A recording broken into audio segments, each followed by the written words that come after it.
Hello friends, എല്ലാവർക്കും ഈ വീഡിയോയിലേക്ക് സ്വാഗതം. കഴിഞ്ഞ ദിവസം അമലൊരു വീഡിയോ ഇട്ടിട്ടുണ്ടായിരുന്നു, കുഞ്ഞാറ്റ തന്നെ കുട്ടിയെ കാണിക്കുന്നില്ല എന്ന് പറഞ്ഞിട്ട്. അതിന് മറുപടിയായിട്ട് കുഞ്ഞാറ്റ ഇപ്പോൾ ഒരു വീഡിയോ ഒക്കെ ഇൻസ്റ്റാഗ്രാമിൽ ഇട്ടിട്ടുണ്ടായിരുന്നു. ആ ഒരു വീഡിയോ എന്താണെന്ന്, അതിനകത്ത് കുഞ്ഞാറ്റ എന്താണ് പറഞ്ഞതെന്നുള്ളത് കേട്ട് നോക്കൂ. മിക്കുവിനെ കാണിക്കുന്നില്ല എന്നൊരു കാര്യമാണ് പറഞ്ഞിരിക്കുന്നത്. മിക്കുവിനെ കാണിക്കുന്നില്ല എന്ന് പറയുന്നത്, മിക്കു ഇപ്പം എൻ്റെ കയ്യിൽ പെർമനന്റ് കസ്റ്റഡിയാണ്. അതുപോലെ തന്നെ മിക്കുവിനെ കാണാനുള്ള എല്ലാവിധ അവകാശങ്ങളും കോടതി പ്രകാരം അവനുണ്ട്. അമൽ പൗലോസ് എന്ന മിക്കുവിൻ്റെ അപ്പനുണ്ട്. അതുപോലെ തന്നെ മിക്കുവിൻ്റെ അപ്പന് കാണാനുള്ള അവകാശം, ചെലവിന് കൊടുക്കാനുള്ള അവകാശം 5000 രൂപ വെച്ച് മാസം ചെലവിന് കൊടുക്കാനുള്ള അവകാശമുണ്ട്. ജാനുവരി 2026, അതായത് ഈ വർഷം ജാനുവരിയിൽ, അതിന് മുന്നേ 2 മാസം മുന്നെയാണ് നമുക്ക് ഈ ഒരു ഉത്തരവ് കിട്ടിയത്. അന്ന് ഒരു 2 മാസം, നവംബറിലും ഡിസംബറിലും ജാനുവരിയിലും ആണോ എന്നറിയില്ല, 2 മാസം പുള്ളി ചെലവിന് കൊടുത്തിട്ടുണ്ട്. കൊച്ചിന് 5000 രൂപ വെച്ച് എൻ്റെ പപ്പയുടെ അക്കൗണ്ടിലോട്ടാണ് ഇടേണ്ടത്. അങ്ങനെ 5000 രൂപ വെച്ച് കൊടുത്തിട്ടുണ്ട്. അത് കഴിഞ്ഞ് പുള്ളിനെ വിളിക്കാൻ വേണ്ടിയിട്ടുള്ള ഫോൺ വിളിക്കാൻ വേണ്ടിയിട്ടുള്ള ഒരു ഫോണും പുള്ളി മിക്കുവിന് കൊണ്ടേ കൊടുത്തിട്ടുണ്ടായിരുന്നു. എന്നിട്ട് ജാനുവരിയിൽ, ഈ വർഷം തുടക്കത്തിൽ ജാനുവരിയിൽ, കൊച്ചിന് എന്നോട് സ്നേഹമല്ല, എനിക്കിനി കൊച്ചിനെ വേണ്ട, എനിക്കിനി കൊച്ചിനെ വിളിക്കണമെന്നുമില്ല, ഞാൻ ഇനി കൊച്ചിനെ കാണാൻ വരുന്നുമില്ല, ഞാനിനി കൊച്ചിനെ കാണാൻ വരുന്നില്ല എന്നൊക്കെ പറഞ്ഞിട്ട് ആളുടെ വക്കീലിനോട് സംസാരിച്ച് കൊച്ചിന്റെ കയ്യിൽ നിന്ന് കൊച്ചിനെ വിളിച്ചുകൊണ്ടിരുന്നു. ആഴ്ചയിൽ 2 തവണ വിളിക്കായിരുന്നു. അതുപോലെ തന്നെ മാസത്തിൽ 2 തവണ കാണാറുന്നു. അത് കോടതി വളപ്പിൽ വെച്ചിട്ടാ കാണാമോളൂ, കാരണം അങ്ങനെയാണ് ഉണ്ടായിരുന്നത്. അപ്പൊ ഞങ്ങളല്ല ഈ കൊച്ചിനെ ഇത് ചെയ്യണതിന്റെ പെറ്റീഷണർ, പുള്ളിയാണ് പെറ്റീഷണർ. പുള്ളി ഞങ്ങൾക്ക് എഴുതി തന്നിരിക്കുന്നതാണ്, അല്ലാതെ കൊച്ചിനെ എടുത്തോ, പെർമനന്റ് കസ്റ്റഡി എടുത്തോ എന്ന് പറഞ്ഞ് പുള്ളി പെറ്റീഷൻ കൊടുത്തിട്ട് എഴുതി തന്നിരിക്കുന്നതാണ് മിക്കു. അപ്പോ അത് കഴിഞ്ഞിട്ട് പിന്നെ കാണാനുള്ള അവകാശം, അതുപോലെ തന്നെ ചെലവിന് കൊടുക്കണം, 5000 രൂപ ചെലവിന് കൊടുക്കണം, അതൊക്കെ ഉണ്ട്. പക്ഷേ ആദ്യത്തെ ഒരു 2 മാസം, എനിക്ക് തോന്നുന്നു ഡിസംബറിലും ജാനുവരിയിലും പുള്ളി ചെലവിന് കൊടുത്തിട്ടുണ്ട്. ഒരു 2-4 തവണയും കണ്ട് പുള്ളി കൊച്ചിനെ വിളിച്ചിട്ടുണ്ട്, 2 തവണ കൊച്ചിനെ കണ്ടിട്ടുണ്ട്. അത്രേ ഉണ്ടായിട്ടുള്ളൂ. അല്ലാതെ അത് കഴിഞ്ഞിട്ട് പുള്ളിക്ക് കൊച്ചിനെ വേണ്ട, കൊച്ചിനെ കാണണ്ട, ഇനി കൊച്ചുമായിട്ട് ഒരു ഇതുമില്ല, അതുകൊണ്ട് ഞാൻ എൻ്റെ ഫോൺ തിരിച്ച് മേടിക്കാന്ന് പറഞ്ഞ് ഫോൺ തിരിച്ച് മേടിച്ചുകൊണ്ട് പോയ ഒരാളാണ്. ഇപ്പോൾ സോഷ്യൽ മീഡിയയിൽ കിടന്ന് എൻ്റെ കൊച്ചിനെ കാണിക്കുന്നില്ല എന്ന് പറഞ്ഞ് കരഞ്ഞ് ഇതാക്കുന്നതിൽ അർത്ഥമില്ല എന്നാണ് എനിക്ക് തോന്നുന്നത്. കാരണം കൊച്ചിനെ കാണണമെന്നുണ്ടെങ്കിൽ ഇനി കോടതി വഴി എങ്ങനെയാണെന്ന് വെച്ചാൽ മൂവ് ചെയ്ത് പോയി കാണേണ്ടതാണ്. അതിന് ഓൾറെഡി കോടതിയിൽ നിന്നൊരു ഉത്തരവ് കിട്ടിയതാണ്. ഇനിയും കോടതി വഴി പോകണം. കാരണം ഇത്രയും നാളും ചെലവിന് തരാത്തതുകൊണ്ടും കൊച്ചിനെ തിരിഞ്ഞു നോക്കാത്തതുകൊണ്ടും കൊച്ചിനെ വിളിക്കാത്തതുകൊണ്ടും ഇനിയും കോടതി വഴി തന്നെ പോയാലാണ് അതിന് അതിൻ്റെതായ രീതിക്ക് ചെയ്യാൻ പറ്റുള്ളൂ. അല്ലാതെ സോഷ്യൽ മീഡിയയിൽ വന്നിരുന്നിട്ട് എൻ്റെ കുട്ടീനെ കാണിക്കുന്നില്ല, അവർക്ക് പൈസ കൊടുത്താലേ കാണിക്കുള്ളൂ എന്നൊക്കെ പറയുന്നത്, അതായത് ഇത്രയും നാളത്തെ പൈസ, അതായത് മാസം 5000 രൂപ വെച്ചിട്ടാണ് കൊടുക്കേണ്ടത്. അപ്പോൾ ഇത്രയും നാൾ വരുമ്പോൾ അത്യാവശ്യം ഒരു എമൗണ്ട് ആവും. കൊച്ചിന്റെ ഫീസ് വരുന്നത് ബെക്ചേദല പബ്ലിക് സ്കൂളിലാണ് പഠിക്കുന്നത്, CBSE ആണ്. അത്യാവശ്യം ഫീസ് ഉണ്ട്, ഏകദേശം ഒരു 42,000 ഇപ്പം ഏകദേശം നമ്മൾ സ്പെൻഡ് ചെയ്തിട്ടുണ്ട്. അതിന്റെ ഹാഫ് അവൻ തരണം. അപ്പോൾ അതൊക്കെ ഉണ്ട്. അപ്പോൾ ഒരു കൊച്ചിനെ നോക്കണമെന്നുണ്ടെങ്കിൽ അതിൻ്റെതായ ചെലവും കാര്യങ്ങളും ഒക്കെ ഉണ്ട്. ഇപ്പൊ ഞാനാണ് കുഞ്ഞിനെ നോക്കുന്നത്, കുഞ്ഞിന് ചെലവിന് കൊടുക്കുന്നത്, എല്ലാ കാര്യങ്ങളും അവന്റെ പൈസ ഉൾപ്പെടെ ഞാനാണ് കൊടുക്കുന്നത്. അപ്പോൾ കൊച്ചിനെ നോക്കേണ്ട രീതിക്ക് നോക്കി കഴിഞ്ഞിട്ടുണ്ടെങ്കിൽ കൊച്ചിനെ കാണാനും വിളിക്കാനുള്ള അവകാശങ്ങൾ എല്ലാവർക്കും ഉണ്ട്. ഒരു കൂലിപ്പണിക്ക് പോകുന്നവർക്ക് കിട്ടും അത്യാവശ്യം ഒരു പൈസ, ഡെയിലി വേജസ്. അതുപോലും അത് പണിയില്ല, എനിക്ക് ജോലിയില്ല എന്ന് പറഞ്ഞാണ് കൊച്ചിന് ചെലവ് കൊടുക്കാത്തത്. എനിക്ക് കൊച്ചിന് ചെലവിന് കൊടുക്കാത്തതിലോ ഒരു വിഷയമില്ല. പക്ഷേ ഒരു കാര്യം ചിന്തിക്കണം, അതുപോലും കൊടുക്കാൻ വയ്യാത്തവർ, ഇത്രയും നാളായിട്ട് ആ കുഞ്ഞിന്റെ കൂടെ ഞാൻ ഇത്രയും നാളും ജീവിച്ചിട്ട്, അല്ലെങ്കിൽ അങ്ങനെ ഒരു ഫാമിലി ലൈഫ് കൊണ്ടുപോയിട്ട് ഒരു ഗിഫ്റ്റോ അല്ലെങ്കിൽ ഒരു സാധനമോ എന്റെ കൊച്ചിന് മേടിച്ച് കൊടുക്കാത്ത ഒരാള് ഇപ്പൊ സോഷ്യൽ മീഡിയയിൽ വന്നിരുന്ന് എഴുതുന്ന എന്തിനാണെന്ന് എനിക്ക് മനസ്സിലാവുന്നില്ല. പിന്നെ ഇപ്പൊ വെളുപ്പിക്കാൻ നോക്കി അവിടെ ഇരുന്ന് വെളുപ്പിക്കത്തേ ഉണ്ടാവുള്ളൂ. അക്കൗണ്ട് ഹാക്കായി അല്ലാതെ പോയ മെസ്സേജുകളാണെന്നൊക്കെ പറയേണ്ട ആവശ്യമൊന്നുമില്ല. ഇതൊക്കെ തെളിവോടുകൂടി നമ്മൾ പൊക്കിയതാണ്, തെളിവോടുകൂടി നീ സമ്മതിച്ചതാണ്, തെളിവോട് കൂടിയിട്ട് നിന്നെ പൊക്കി നീ എന്നോട് കാലേ പിടിച്ച് മാപ്പ് പറഞ്ഞ് കരഞ്ഞതാണ്. അപ്പോ ഹാക്കായതും എന്തുവാണെന്നുണ്ടെങ്കിലും നീ കണ്ടുപിടിക്ക, നീ തെളിവും കൊണ്ടുപോവാ. അതായത് ഹാക്കായി പോയതാണെന്നുള്ള തെളിവും കൊണ്ടുപോവാ. ഓക്കെ, ഈ ഫാൻ പേജ് നടത്തിയൊരു പെൺകുട്ടിക്ക് മെസ്സേജ് അയച്ചപ്പോ ആ കൊച്ചു മെസ്സേജ് അയച്ച് എൻ്റെ അടുത്ത് ഇങ്ങോട്ട് ചോദിക്കുക, ചേച്ചിക്ക് എങ്ങനെ ഇനി ഇവന്റെ കൂടെ ജീവിക്കാൻ പറ്റണോന്ന്.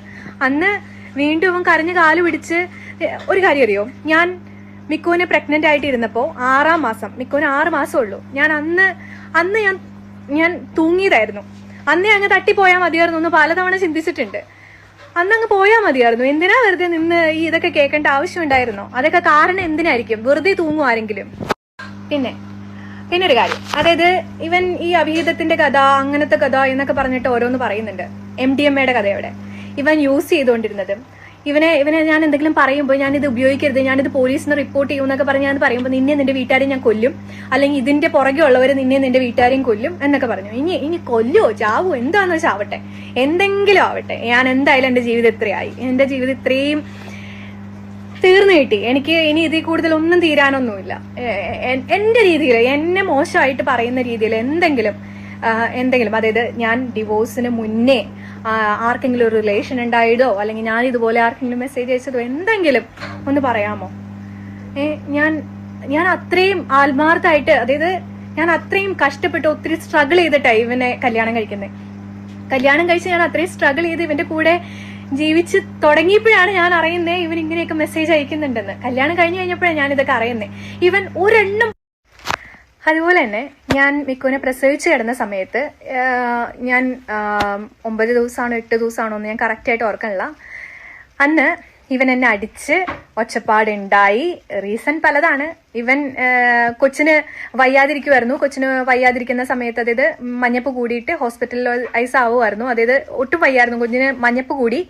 അപ്പൊ ഞാനിത് ഇവന്റെ അമ്മയുടെ അടുത്ത് പറഞ്ഞു. അപ്പൊ പറഞ്ഞു അവൻ മോളി വന്ന് കിടക്കുക. കാരണം ഇതാണ്, 3-4 ദിവസം MDMA ഒക്കെ അടിച്ച് സെറ്റായി, ഇനി 4 ദിവസം കിടന്ന് ഉറങ്ങണം. അപ്പോൾ അതിന് വേണ്ടിയിട്ട് മുകളിലായിട്ട് കിടക്കുവാണ്. അപ്പോൾ ഞാനന്ന് ഇവന്റെ അമ്മയുടെ അടുത്ത് പറഞ്ഞു കൊച്ചിനൊട്ടും വയ്യ, എനിക്ക് തന്നെ കൊണ്ടുപോകാൻ പറ്റത്തില്ല.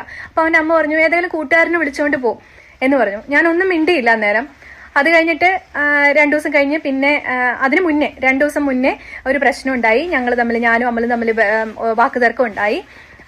അത് കഴിഞ്ഞിട്ട് ഇവൻ എന്നെ തല്ലി. ഞാൻ അന്നേരം ഒന്നും പറ്റിയൊന്നുമില്ല. കുറച്ച് കഴിഞ്ഞപ്പോഴേക്കും ഞാൻ ബോധം കെട്ട് വീണു. അന്ന് എനിക്ക് കുറച്ചുകൂടി വണ്ണം ഉണ്ടായിരുന്നു. എന്റെ മുഖത്തും മേത്തും ഒക്കെ നമുക്ക് അത്യാവശ്യം പ്രസവിച്ച് എണീറ്റതായതുകൊണ്ട് കുറച്ച് നീരും കാര്യങ്ങളൊക്കെ ഉണ്ടായിരുന്നു. അപ്പോൾ അത് മുഖത്തുള്ളത് കൊണ്ട് ഇവൻ അടിച്ച പാട് അങ്ങനെ തന്നെ ഉണ്ടായിരുന്നു. ഇവന്റെ ഒരു ഫ്രണ്ടിന്റെ വൈഫോടും കൂടിയിട്ട് എന്നെയും കൊച്ചിനെയും കാണാൻ വന്നു. അപ്പൊ ഞാൻ ഇങ്ങനെ റൂമിൽ കിടക്കുക. എനിക്ക് ബോധമില്ല. എനിക്ക് ബോധം വന്നത് രാജഗിരി ഹോസ്പിറ്റലിൽ എത്തിയപ്പോഴാണ്. എന്താ സംഭവിച്ചതെന്ന് എനിക്ക് ഓർമ്മയില്ല. അവിടെ എന്താ സംഭവിച്ചതെന്ന് എനിക്ക് ഓർമ്മയില്ല. അത് കഴിഞ്ഞിട്ട് തിരിച്ചു വന്നവർ ഹോസ്പിറ്റലിൽ വെച്ച് കണ്ണു തുറക്കുമ്പോൾ ഇവന്റെ അമ്മ എന്റെ തലയിൽ തൊല്ലോടിയിട്ട് പറഞ്ഞു വീട്ടിൽ നടന്ന കാര്യമൊന്നും പറയരുത് കേട്ടോ എന്ന് പറഞ്ഞു. അപ്പോൾ ഹോസ്പിറ്റലുകാർ എൻ്റെ അടുത്ത് ചോദിച്ചു എന്തെങ്കിലും അടി ഉണ്ടായോ, പ്രശ്നം ഉണ്ടായോ, മുഖം എന്താ എങ്ങനെ ഇരിക്കണേ എന്നൊക്കെ ഇങ്ങനെ ചോദിച്ചു. അപ്പോൾ ഞാൻ പറഞ്ഞു ഒന്നും ഉണ്ടായില്ല, ഞാനൊന്ന് വീണതാണ് എന്ന് പറഞ്ഞു. എന്നിട്ട് നമ്മൾ തിരിച്ച് വീട്ടിൽ വന്നു. വീട്ടിൽ വന്നു കഴിഞ്ഞപ്പോൾ ഞാൻ ഇവന്റെ കൂട്ടുകാരന്റെ വൈഫോടും കൂടി, ഞാൻ അവരുടെ പേര് ഇവിടെ പറയുന്നില്ല, വൈഫോടും കൂടിയിട്ട് പുള്ളിക്കാരത്തിന്റെ അടുത്ത് ചോദിച്ചു ഇവളിങ്ങനെ കിടന്നിട്ട് നിങ്ങൾ ആരും കണ്ടില്ല, നിങ്ങൾ 2 പേരും ഇവിടെ ഉണ്ടായിരുന്നല്ലോ, കണ്ടില്ലേ എന്ന് വെച്ച് പറഞ്ഞു. അവള് വാതിൽ കുറ്റിയിട്ടേക്കുമായിരുന്നു എന്ന്. ഞാൻ ആ കുഞ്ഞിനെയും ഇട്ടിട്ട് അവിടെ അപ്പൊ ഈ ബോധം കെട്ടുകിടക്കുന്ന ഞാൻ എങ്ങനെയാണ് വാതിൽ കുറ്റിയിടുന്നത്? അപ്പൊ എന്നെ കാണാൻ വന്നവരെങ്ങനെയാണ് എന്നെ കണ്ടത്? അപ്പോൾ ഇതൊന്നുമല്ല, ഇതിന്റെ അപ്പുറം അവിടെ നടന്നിട്ടുണ്ട്. ഇനി എന്തൊക്കെയാണ് എനിക്കറിയില്ല. ഞാൻ എന്തൊക്കെയാണ് പറയേണ്ടത്, എന്തൊക്കെയാണ് ചെയ്യേണ്ടത്, എനിക്ക് എന്തൊക്കെയോ പറയണമെന്നുണ്ട്. ഇത് ഓൾറെഡി കഴിഞ്ഞ കാര്യമാണ്. ഇത് വീണ്ടും ഇങ്ങനെ എടുത്ത് പറയേണ്ട ആവശ്യമില്ല. ഇത് കഴിയണില്ലല്ലോ എന്ന് ആലോചിച്ചു. ഇപ്പൊ ഒരു 1 year ആവാറായി എനിക്ക് ഡിവോഴ്സ് കിട്ടിയിട്ട്. ഇത് എന്ന് കഴിയും ഇതിന്റെ തീരുമാനങ്ങൾ? അല്ലെങ്കിൽ അങ്ങോട്ടും ഇങ്ങോട്ടും ഈ പറഞ്ഞുകൊണ്ടിരിക്കുന്നതിന് എന്ന് തീരുമാനങ്ങൾ ഉണ്ടാവും? ഞാനിപ്പോൾ എൻ്റെ വശം ഞാൻ പറഞ്ഞില്ല എന്നുണ്ടെങ്കിൽ ഞാൻ എന്നും കള്ളി, അല്ലെങ്കിൽ ഞാൻ എന്നും പിഴച്ചു കിടക്കുന്നവളും ആയിട്ട് തീരും. അപ്പോൾ എനിക്ക് എൻ്റെതായ കാര്യങ്ങൾ പറയണം, അല്ലെങ്കിൽ എൻ്റെതായ കാര്യങ്ങൾ ഞാൻ പറഞ്ഞില്ലെങ്കിൽ ഞാനും എൻ്റെ കുഞ്ഞും ഇൻ കേസ് എല്ലാവരും പറയുന്നുണ്ട് ഞാൻ കൊച്ചിനെ കൊണ്ടുവരാത്ത എന്താന്ന്, എനിക്ക് അതിന് സമയം വേണം. അല്ലെങ്കിൽ എനിക്ക് എൻ്റെ കൊച്ചിനെ കൊണ്ടുവരണോ വേണ്ടയോ, അല്ലെങ്കിൽ എങ്ങനെയാണിത് കൊണ്ടുവരാൻ പറ്റുക ഉള്ളത് അതിന് കുറച്ച് സമയം എടുക്കും. അല്ലാതെ നമുക്ക് ഇട്ടുപിടിയെന്ന് ചെയ്യാൻ പറ്റുന്ന കാര്യങ്ങളല്ല. എനിക്ക് എൻ്റെ കൊച്ചിൻ്റെ കൂടെ ജീവിക്കാൻ എപ്പോഴും ഇഷ്ടം. അപ്പോൾ ഇപ്പൊ കിട്ടിയിരിക്കുന്ന ഒരു ന്യൂസ് പ്രകാരം ഞാനിവിടെ അനൂപ്, ഞാൻ പറയാൻ പേര് അനൂപ്, എൻ്റെ ഫ്രണ്ടാണ്. അവന് ഒരു പൈസ ഇടപാടിന്റെ കാര്യം കൊണ്ടാണ് ഞാൻ ഡിവോഴ്സായി എന്നാണ്. അതായത് ഞാൻ രാവിലെയാണോ ഉച്ചയ്ക്കാണോ ഞാൻ എൻ്റെ സ്ക്രീൻഷോട്ട് ഉണ്ട്.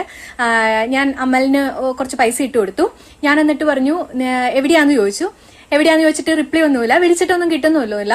അത് കഴിഞ്ഞ് ഞാൻ വിളിച്ചപ്പോൾ ആള് നല്ല കൂടിച്ച് ഫിറ്റായിട്ട് തിയേറ്ററിൽ സിനിമ ആണ് നിൽക്കുക. അപ്പൊ ഞാൻ അങ്ങോട്ട് കണക്ക് പറഞ്ഞു. അതായത് കണക്ക് പറഞ്ഞത് ഇങ്ങനെയാണ്, ഞാൻ അയച്ചു തരുന്ന പൈസ അറ്റ്ലീസ്റ്റ് ഒന്ന് മനസ്സിലാക്കി യൂസ് ചെയ്യും. ഞാൻ നിങ്ങൾക്ക് അവിടെ വീട്ടിലോട്ടുള്ള ചെലവിനുള്ള പൈസ അയച്ചു തന്ന, അതായത് അവന് ഫുഡ് മേടിച്ച് കഴിക്കാനുള്ള പൈസ ഞാൻ അയച്ചു തന്നതാണ്. ഏകദേശം ഈ മാസം ഞാൻ 2 ലക്ഷത്തി സംതിങ് ട്രാൻസാക്ഷൻ എനിക്ക് നടന്നിട്ടുണ്ട്.